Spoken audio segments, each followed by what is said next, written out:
স্থল নিম্নচাপের প্রভাবে উপকূলে বৃষ্টি ঝোড়ো হাওয়া, জলোচ্ছ্বাসে বিভিন্ন স্থানে বাঁধে ভাঙন, নিম্নাঞ্চল প্লাবিত, পার্বত্য এলাকায় পাহাড় ধসের শঙ্কা। আমাদের নদী ভাঙ্গুলির লগে যেই সমস্ত বাড়িঘর ছিল, অনেক বাড়ি তলায় গেছে।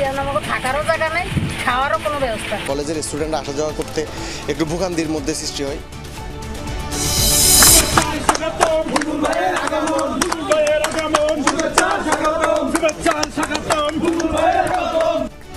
বিসিবির নতুন সভাপতি আমিনুল ইসলাম বুলবুল পরিচালক পদে এনএসির প্রজ্ঞাপন পাওয়ার ঘণ্টা দুয়েকের মধ্যে নতুন পদে বসলেন সাবেক অধিনায়ক। মৃত্যুবার্ষিকীতে জিয়ার সমাধিতে শ্রদ্ধা, খাদ্য ও বস্ত্র বিতরণ। শুধু বিএনপি নয়, ডিসেম্বরে নির্বাচন চাই যুগপৎ আন্দোলনে থাকা সব দল, বললেন সালাউদ্দিন। সমগ্র জাতি একটি সুষ্ঠু, সুন্দর, নিরপেক্ষ নির্বাচনের জন্য অপেক্ষমান, এটা ওনার বোঝা উচিত।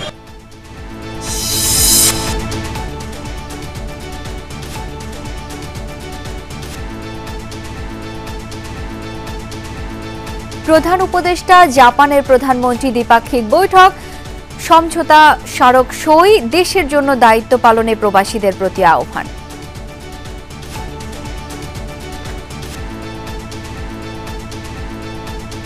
জাপানের সঙ্গে আমাদের সম্পর্ক বাড়ছে, অনেক রকম উন্নয়ন প্রকল্প সেখানে নেওয়া হয়েছে, সেগুলোর কাছে আমরা কাজ করছি। পোশাক ব্যবসায়ীদের শীর্ষ সংগঠন বিজিএমইএ নির্বাচনকাল, মুখোমুখি ফোরাম ও সম্মিলিত পরিষদ, ভাবমূর্তি পুনরুদ্ধারের অঙ্গীকার। এই নির্বাচনে ফোরাম জয়ী হলে আমরা বাংলাদেশের পোশাক শিল্প খাতের ব্যাপক পরিবর্তন আনব। বিজিএমইএ সদস্যদের কাছে আমি সমর্থন এবং সহযোগিতা প্রত্যাশা করছি। হত্যা চেষ্টা মামলায় কারাগারে মুক্তিযোদ্ধা ও জগন্নাথ বিশ্ববিদ্যালয়ের শিক্ষক ডক্টর আনোয়ারা বেগম, উদ্দেশ্যমূলক হয়রানি দাবি স্বজনদের। আমার মা 2021 সালেই অবসরে চলে যান, আর এরপর থেকে আওয়ামী লীগ কোনো রাজনৈতিক বা আওয়ামী লীগের সাথে কোনো সম্পর্কই ছিল না। মামলাটি দায়ের হয় 2025 সালের ফেব্রুয়ারি মাসে। তো এই মামলায় ওনার সম্পৃক্ত থাকার কোনো সুযোগ নেই, যেহেতু উনি 2021 সালেই বিশ্ববিদ্যালয় বেরিয়ে গিয়েছেন। এক্সপ্রেসওয়ে নির্মাণ কাজে দুর্নীতি তদন্তের নির্দেশ, গণশুনানি আদালতের। পরিবেশ প্রকৃতি ধ্বংসে সরকারকে তিরস্কার, পান্থকুঞ্জ উন্মুক্ত করার দাবি। বাংলাদেশ উপকূল অতিক্রম করল বঙ্গোপসাগরে সৃষ্ট গভীর নিম্নচাপটি।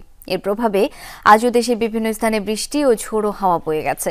জলোচ্ছ্বাসে ভোলা, বরগুনা, পটুয়াখালী সহ তলিয়ে গেছে উপকূলের নিম্নাঞ্চল। পানিবন্দী মানুষ, বিদ্যুৎ বিচ্ছিন্ন অনেক এলাকা, ব্যাহত নৌযান চলাচল।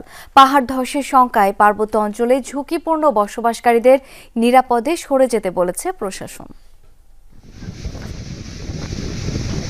দুদিন ধরে আকাশের মন ভালো নেই।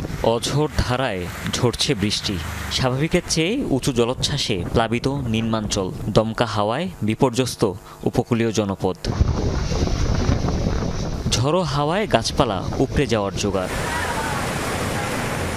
বঙ্গোপসাগরের কোলঘেঁষা জনপদ নোয়াখালী, জোয়ারের তোড়ে কোম্পানিগঞ্জ ও হাতিয়ার 3টি নদী তীরবর্তী বাঁধ ক্ষতিগ্রস্ত হয়েছে। ঘরবাড়ি, সড়ক সবই হাঁটু পানির নিচে।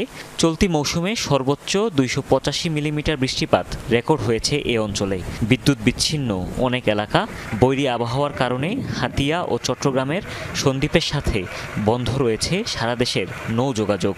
বড়ি আবহাওয়া রয়েছে, বড়ি আবহাওয়ার কারণে এখানে যে ফেরি কপোতাক্ষ রয়েছে, ফেরি কপোতাক্ষ মাছবাড়ি এখানে ঘুরতে পারে না। আবহাওয়ার কারণে ফেরি আটকে হয়েছে, চলাচল বন্ধ। এখানের মধ্যে বরাদ্দ হওয়ার পরে যারা আসে ওদের কিন্তু অনেকটা কষ্ট হয়। দুদিনের ঝড়ে বিপর্যস্ত দক্ষিণাঞ্চলের জনপদও।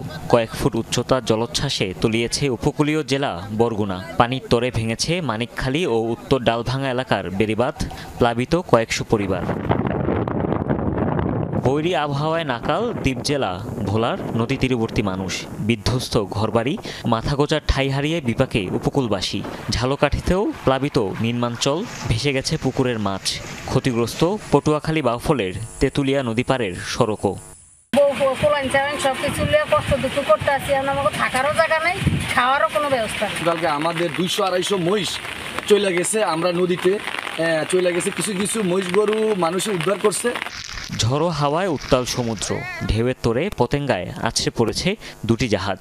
এদিকে বেড়িবাঁধের ভাঙা অংশ দিয়ে জোয়ারের পানি ঢুকে তলিয়েছে কক্সবাজারের কুতুবদিয়া, মহেশখালী, পেকুয়াসহ বিভিন্ন এলাকার নিম্নাঞ্চল। সাগরের করা ছিল এবং ইঞ্জিন সহ সব স্টেপে কিন্তু জাহাজে ছিল।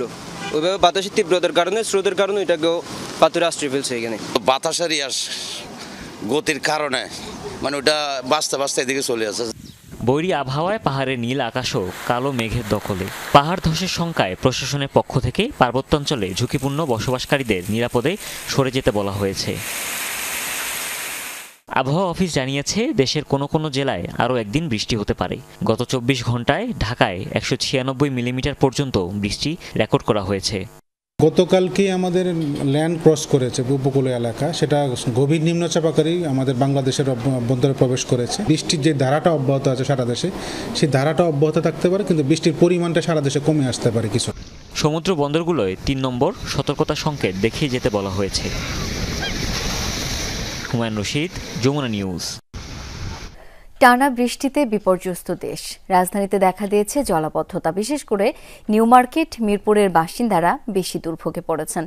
বৃষ্টি কমলেও পানি না নামায় তারা আছেন বিপাকে। আবহাওয়া অফিস জানিয়েছে ঢাকা সহ দেশের বিভিন্ন জেলায় আরও 2-3 দিন অব্যাহত থাকবে মাঝারি থেকে ভারী বৃষ্টি।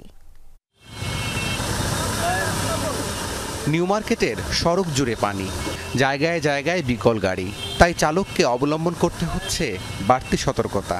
ফুটপাতের ভ্যানগুলো অর্ধেক পানিতে ডোবা। এমন পরিস্থিতিতে মার্কেটে ঢোকা পানি অপসারণ করা হচ্ছে।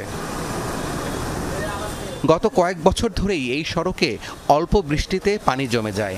ভোগান্তির শেষ নেই মানুষজনের, বিশেষভাবে ঈদের আগে এমন দুর্যোগে ব্যবসায়ীদের মাথায় হাত। কষ্ট হয় যে কত দোকান বন্ধ, এখনো বন্ধ খুলতে পারতেছে না।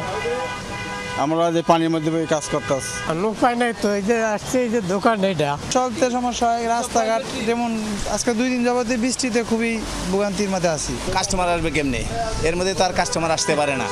বৃষ্টি থামলেও পানি না নামায় দুর্ভোগে নগরবাসী। কয়েকটি এলাকার সড়কে হাঁটু পানি, তবে সংকট নিরসনে করিতকর্মা দক্ষিণ সিটি কর্পোরেশন। টানা বৃষ্টিতেও রুটি রুজির তাগিদে রাস্তায় বের হওয়া মানুষের দুর্ভোগের শেষ নেই। সড়কে নেমে অনেকের গাড়ি আবার পড়েছে দুর্ঘটনায়।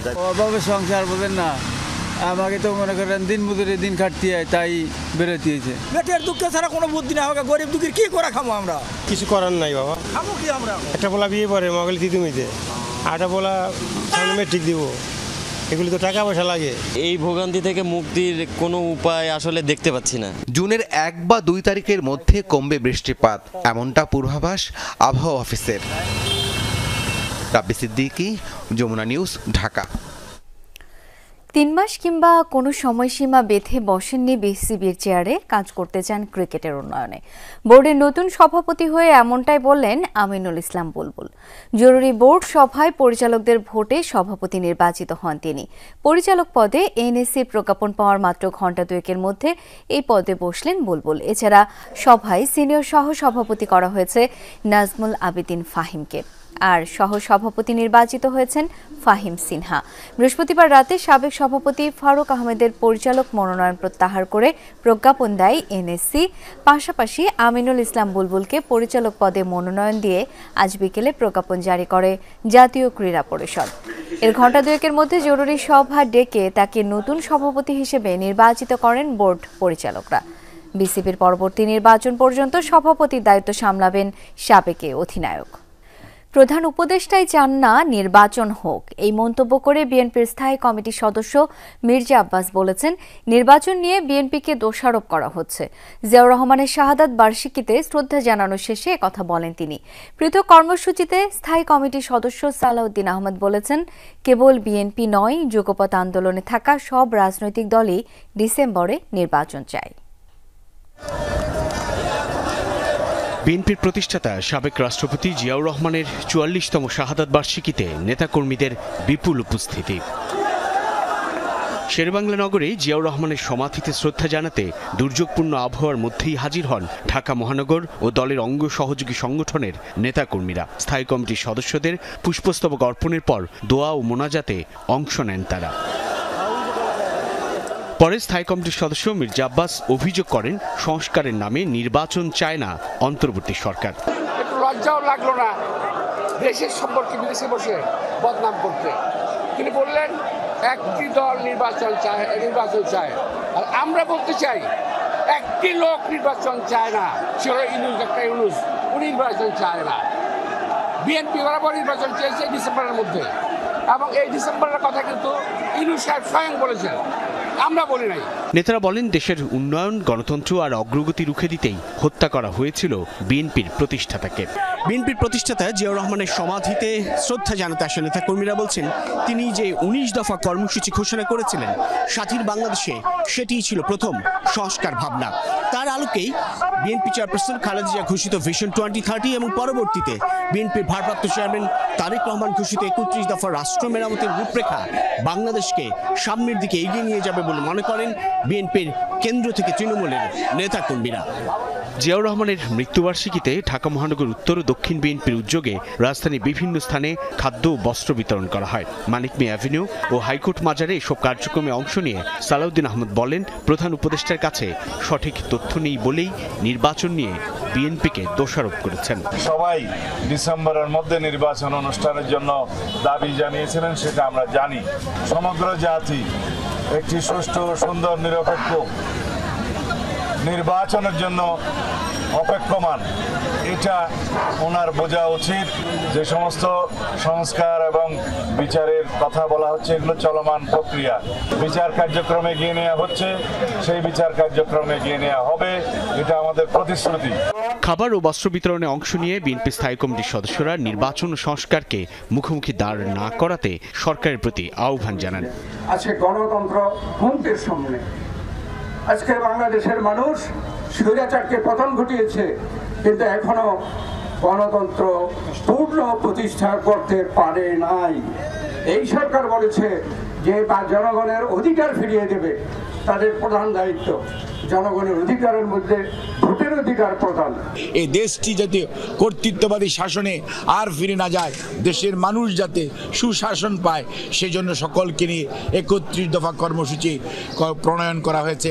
দেশের মানুষ গ্রহণ করেছে, সকল গণতন্ত্রকামী রাজনৈতিক দল গ্রহণ করেছে। আবারও জাতীয় নির্বাচনের রোডম্যাপ ঘোষণার দাবি জানান বিএনপি নেতারা। সাইফুদ্দিন রবিন, যমুনা নিউজ, ঢাকা। জাপানের সাথে 6 সমঝোতা স্মারক সই করল বাংলাদেশ। প্রধান উপদেষ্টা ডক্টর মোহাম্মদ ইউনূসের সাথে টোকিওতে জাপানের প্রধানমন্ত্রী শিগেরু ইশিবার কার্যালয়ে দ্বিপক্ষীয় বৈঠকে এসব সমঝোতা স্মারক সই হয়েছে। বাজেট সহায়তা, রেলপথের উন্নয়ন এবং অনুদান হিসেবে বাংলাদেশকে $106 কোটি দেবে টোকিও। প্রধানমন্ত্রী ইশিবাকে বাংলাদেশ সফরের আমন্ত্রণ জানান ডক্টর ইউনূস। এর আগে প্রধানমন্ত্রীর দপ্তরে পৌঁছলে ডক্টর ইউনূসকে গার্ড অব অনার দেওয়া হয়। দ্বিপাক্ষিক বৈঠকে অংশ নিতে প্রধানমন্ত্রী শিগেরু ইশিবার কার্যালয়ে যান প্রধান উপদেষ্টা ডক্টর মোহাম্মদ ইউনূস। সেখানে তাকে গার্ড অব অনার প্রদান করা হয়।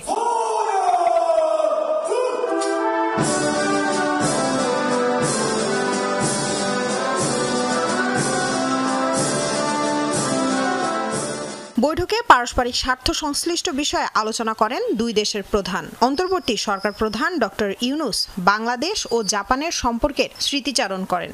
বৈঠকে উভয় পক্ষ একটি মুক্ত ইন্দো প্যাসিফিক গঠনে যৌথ দৃষ্টিভঙ্গি পুনর্ব্যক্ত করেন।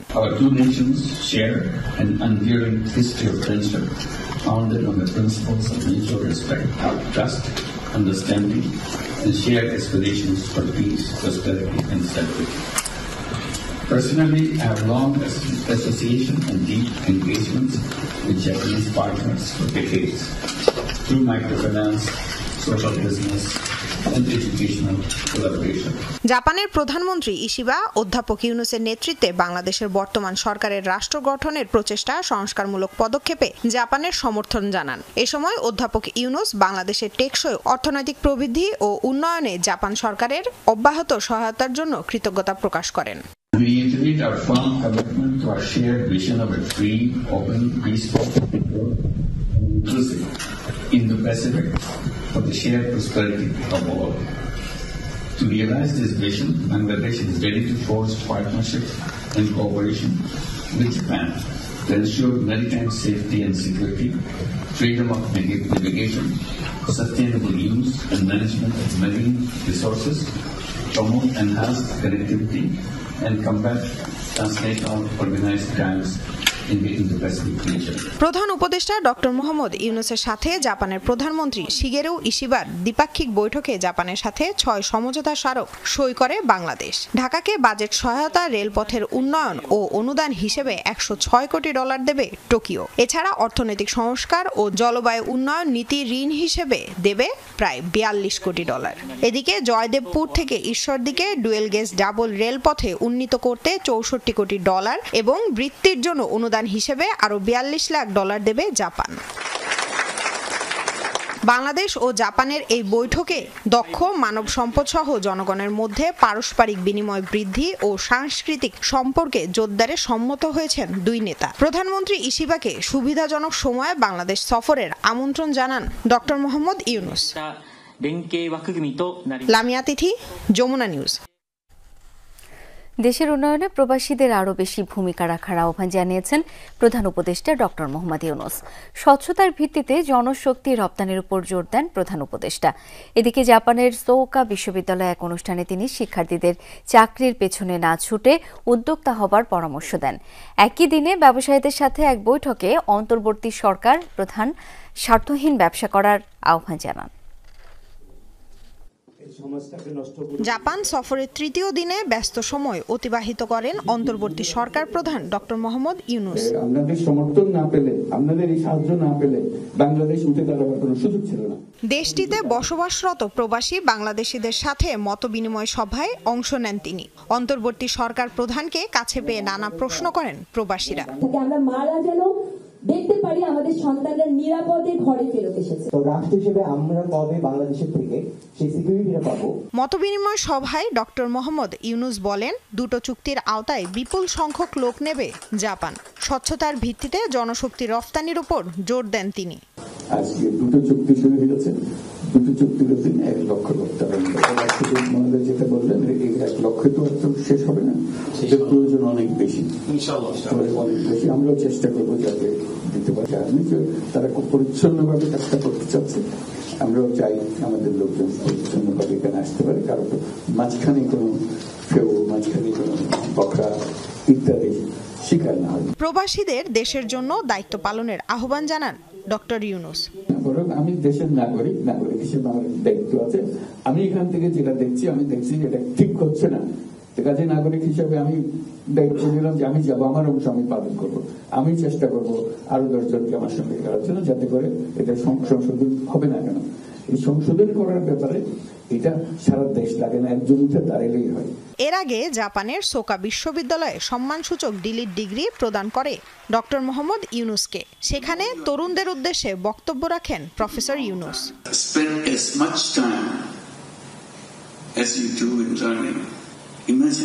প্রধান উপদেষ্টা আহ্বান জানান স্বপ্নবাজ হওয়ার। চাকরির পিছনে না ছুটে উদ্যোক্তা হওয়ার মাধ্যমে সৃজনশীলতা বিকাশের পরামর্শ দেন তিনি। I do not seek jobs because jobs takes away my creativity. I'm not looking for employment. Unemployment doesn't mean anything to me. That's how I was born as an entrepreneur. But the school taught me to learn so that I can get a good job. So my orientation is, if I don't get a job, I'm useless. I'm a failure. I said, that's not true. Not for making money. Only purpose in business today is making money. I said, no, that's not what it is. Business is a wonderful tool. But the question is, what do you use it for? এই দিনে ব্যবসায়ীদের সাথে এক বৈঠকে অন্তর্বর্তী সরকার প্রধান নতুন বাংলাদেশ গড়তে জাপানের বিনিয়োগকারীদের পাশে চাইলেন। রাজধানীর বাজারে বৈরী আবহাওয়ার বিরূপ প্রভাব পড়েছে। ছুটির দিনেও ক্রেতাদের আনাগোনা কিছুটা কম। সরবরাহ কমেছে মাছ ও মুরগির। দোকানিরা বলছেন, তৃণমূলের আড়তদাররা তেমন সাড়া দেননি, যার প্রভাব পড়েছে দামে। তবে সবজির দামে নিম্নমুখী প্রবণতা রয়েছে। সারা দেশে নিম্নচাপের প্রভাব পড়েছে মাছের বাজারে, কমেছে যোগান। জেলেরা সাগর নদী থেকে পর্যাপ্ত মাছ আহরণ করতে পারছেন না, তাই অন্য দিনের তুলনায় আড়ত থেকে রাজধানীর বাজারগুলোতে মাছের সরবরাহ কমেছে। বিক্রেতারা বলছেন, এর নেতিবাচক প্রভাব পড়েছে দামে। মানভেদে 1 কেজি চিংড়ির জন্য গুনতে হবে 800 থেকে 1600 টাকা পর্যন্ত। শোল, আইর, বোয়াল মাছের জন্য দিতে হবে 800 থেকে 1000 টাকা। 450 টাকা কেজি নিচে মিলছে না চাষের রুই কাতলা। কাজকাম না করলেও শুক্রবার শনিবার অফিস বন্ধের দিন আমরা বাসায় বসে থাকি, একটু ভালো মন্দ খাওয়ার চেষ্টা করি, 2 পয়সা বেশি হলেও একটু কিনে নেওয়ার চেষ্টা করি। মাছের দাম তো অনেক বেশি ঊর্ধ্বমুখী। এই চিংড়ি মাছ 1400 টাকা কেজি চাইতেছে, কেমনে কিনবো আমরা? এই গরিব মানুষ এটা কেনার কায়দা আছে? বাজারের যে অবস্থা, আমরা যে কামাই করি এই কামাইতে আমরা কিভাবে চলবো? এতে তো চলাই কষ্ট হয়ে যাবে। আজ শুক্রবারের দিন একটু বাজার করব, তা কি অবস্থা? 1000 টাকা নিয়ে এক পথ কিনি শেষ। যে পাবদা মাছ বেচতে 400 টাকা কেজি, এই গুলশানটা নদীটা বেচতে 750 টাকা কেজি, এরপরে কল্লাবাটা আছে 500 টাকা কেজি। গত সপ্তাহের তুলনায় কিছুটা স্বস্তি এসেছে সবজি বাজারে। বেশ কিছু সবজি মিলছে 40 থেকে 60 টাকা কেজিতে। লাউ, পটল, করলা আর তাল বেগুনের দাম কেজিতে কমেছে 15 থেকে 20 টাকা পর্যন্ত। তবে মৌসুম শেষ হয়ে যাওয়ায় টমেটো আর শসার দামে আছে ঊর্ধ্বগতি। কম থাকলে তো আমাদের জন্য অবশ্যই ভালো, আমরা সাধারণ মানুষ যাতে খাইতে পারি, কম দাম হইলে তাহলে আমাদের জন্য সুবিধা। তুলনামূলকভাবে দামও অনেক কম। দাম কম বলতে পটল 50-40 ভিতরে খেতা পাচ্ছে, আমরা 10 টাকা লাভ রাখতেছি, 30 টাকা পাইকারি কারণ বাজার 40-50, করলা যেমন 60-50, পেঁপে 40-50। গত সপ্তাহে পেঁপে ছিল 60-70 টাকা কেজি, এই সপ্তাহে প্রতি কেজিতে 20 টাকা কমছে। দিনভর বৃষ্টিতে খামার থেকে মুরগি বের করছেন না খামারিরা। বিঘ্ন ঘটেছে সরবরাহ চেইনে। কাপ্তান বাজার সহ রাজধানীর পাইকারি বাজারে সরবরাহ নেমেছে অর্ধেকে। বিক্রেতারা বলছেন, 2 দিন আগে 160 টাকা কেজিতে বিক্রি হওয়া ব্রয়লারের জন্য আজ দিতে হবে 180 টাকা। মুরগির বাজার বর্তমানে আপনার ওঠানামা করতেছে। এখন আমি কিছুদিন আগে নিচ্ছি 150 টাকা করে, এখন আজকে আসে দেখি কোথাও ব্যস্ত আছে 190 ব্যস্ত আছে, কোথাও 185, কোথাও 180, ওনার থেকে 180 টাকা করে নিলাম। সাপ্লাই তো নাই, একবারে বৃষ্টি বাদল তো এই জন্য নাই। আর আপনার ওই দামটা একটু বাড়ছে, আগের থেকে 10 টাকা একটু কেজিতে বাড়ছে। 1 সপ্তাহের ব্যবধানে দাম বেড়েছে গরুর মাংসের। কেজিতে 50 টাকা বেড়ে মিলছে 800 টাকা। মাসুদুজ্জামান রবিন, যমুনা নিউজ, ঢাকা। পোশাক খাতের শীর্ষ সংগঠন বিজিএমইএ নির্বাচনকাল, মুখোমুখি ফোরাম ও সম্মিলিত পরিষদ। এরই মধ্যে শেষ প্রচারণা। টেকসই ও রাজনীতিমুক্ত বিজিএমইএ গড়তে দেয়া হচ্ছে প্রতিশ্রুতি। সবার আশা সুষ্ঠু ও গ্রহণযোগ্য নির্বাচন। প্রার্থীরা বলছেন, সংগঠনটির হারানো ভাবমূর্তি পুনরুদ্ধার করতে হবে, দেখতে হবে ব্যবসায়ীদের স্বার্থ। প্রায় 10 মাস ধরে স্থবির বিজিএমইএ। পরিবর্তিত অবস্থায় তৈরি হয় নেতৃত্ব শূন্যতা। আগামীকাল শনিবার পোশাক শিল্প মালিকদের শীর্ষ সংগঠন বিজিএমইএ নির্বাচন। মাঠে 76 প্রার্থী। ফোরাম প্যানেল থেকে লড়ছেন 35 জন। দেওয়া হচ্ছে পোশাক খাতকে শক্ত অবস্থানে নেবার প্রতিশ্রুতি। এই নির্বাচনে ফোরাম জয়ী হলে আমরা বাংলাদেশের পোশাক শিল্প খাতের ব্যাপক পরিবর্তন আনব। বিজিএমইএ সদস্যদের কাছে আমি সমর্থন এবং সহযোগিতা প্রত্যাশা করছি। গার্মেন্টস শিল্পে চলমান সংকট থেকে উত্তরণ এবং বৈশ্বিক চ্যালেঞ্জ মোকাবেলায় প্রতিশ্রুত তরুণ নেতৃত্ব। এই ইয়াং প্যানেল কিন্তু এমন না যে কেউ এক্সপিরিয়েন্স না, সবাই কিন্তু মিনিমাম 10 বছরের এক্সপিরিয়েন্স গার্মেন্টস ট্রেডে। আলটিমেটলি এটা আমাদের বিজিএমইএ। ডেফিনেটলি নির্বাচন হওয়াটা উচিত। তখন হয় কি, ভোটারদের রাইটস এক্সারসাইজ করা হয়। যারা লিডারশিপ ছিলেন, what ever the reason may be, আমাদের কেন জানে মনে হচ্ছে আমাদের we didn't have any agency. আমাদের কষ্টগুলো অথবা ফ্রাস্ট্রেশনগুলো বিভিন্ন সরকার অথবা তুলে ধরা হতো না। We to suffer for that. শিল্প মালিকদের ভরসাস্থল বিজিএমইএ, সেই সংগঠনকে সক্রিয় করতে হবে। ফোরামের থেকে যারা নির্বাচিত হবে অথবা ফোরাম যদি বিজিএমইএ পরিচালনার দায়িত্ব পেতে পায়, তাহলে অবশ্যই যে মালিকদের স্বার্থ সংরক্ষণ করবে, মালিকদের সাথে সাথে শ্রমিকরা যেন ভালো থাকে সেই কাজগুলো করবে।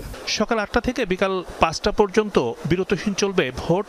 মোট ভোটার 1864 জন। একযোগে ঢাকা এবং চট্টগ্রামে চলবে ভোট গ্রহণ।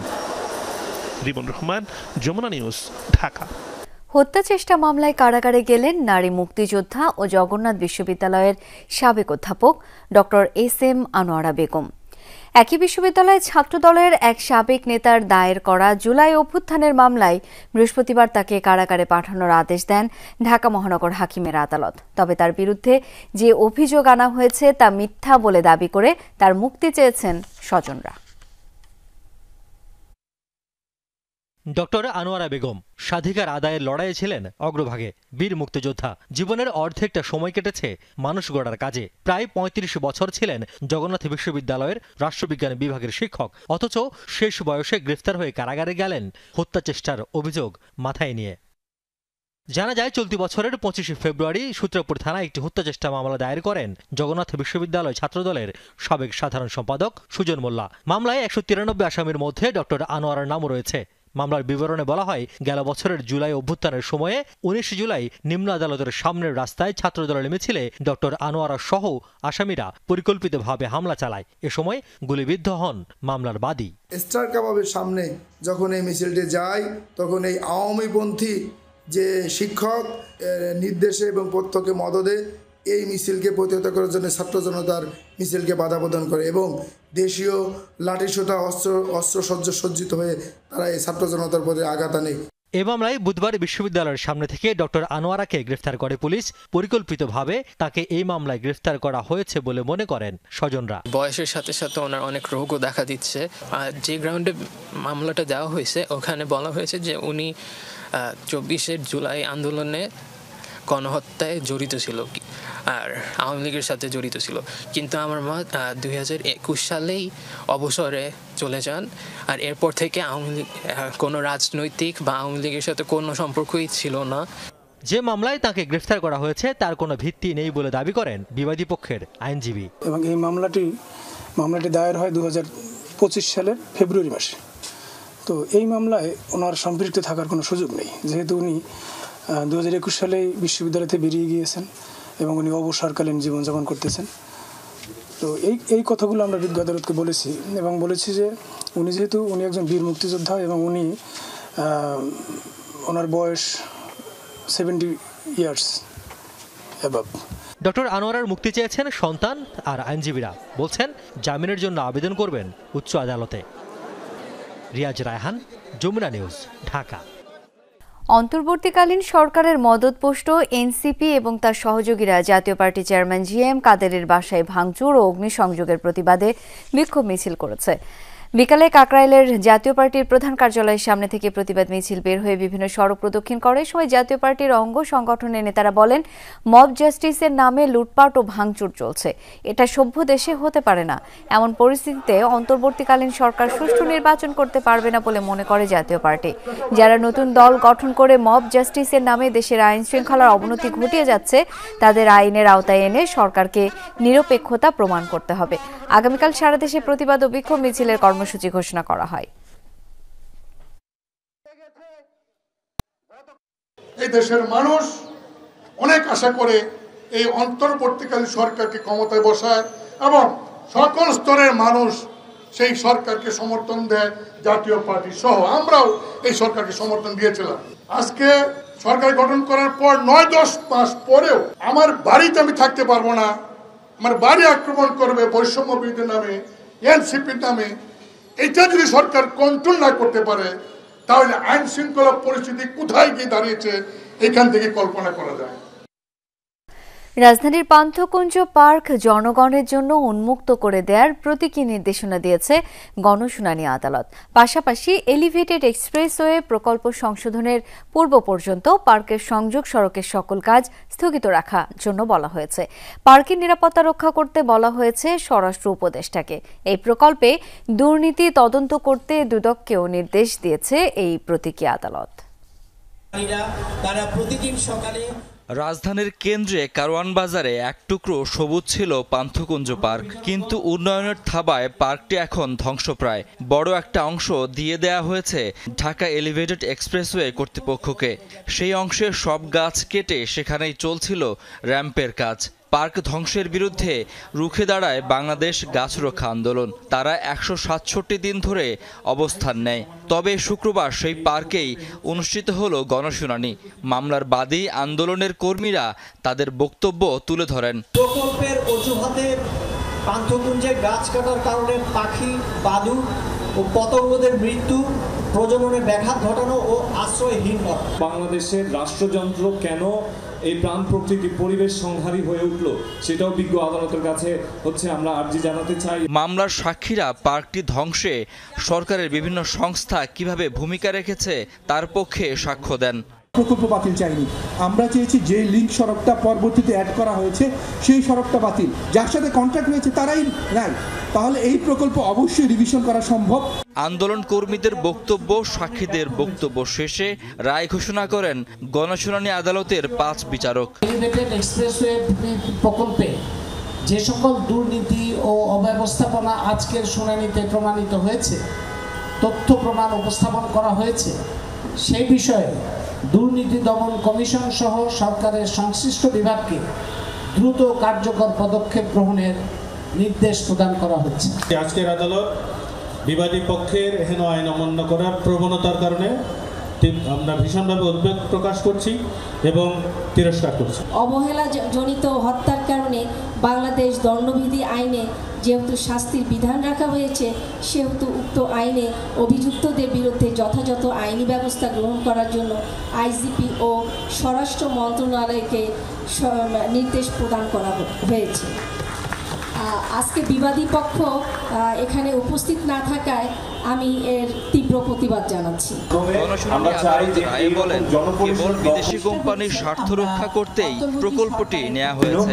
এই প্রকল্পের দুর্নীতি তদন্ত করতে হবে।